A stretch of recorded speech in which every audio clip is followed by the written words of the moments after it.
Sziasztok! Mocsányi Kata vagyok, pszichológus, coach, tréner, gyászcsoportvezető, shiatsu gyógyász, és ebben a kis videóban azt szeretném nektek megmutatni, hogy hova is érkeztek, hogyha vonattal jöttök, akár a Tihanyi félszigeten,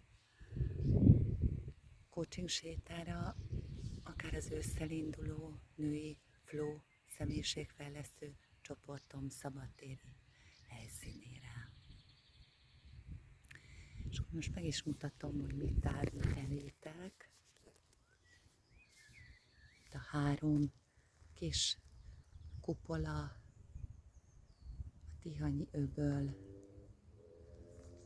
és a végtelen kék, szinte tengerszerű horizont, egy 13. századi kis templomrom, és az Európa díjas házfa sátrak, házfa illatba burkolózó vasútállomás.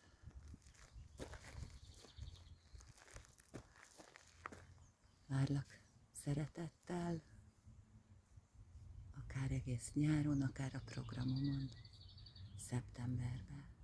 Részletek a Facebook oldalamon. Várlak, gyere!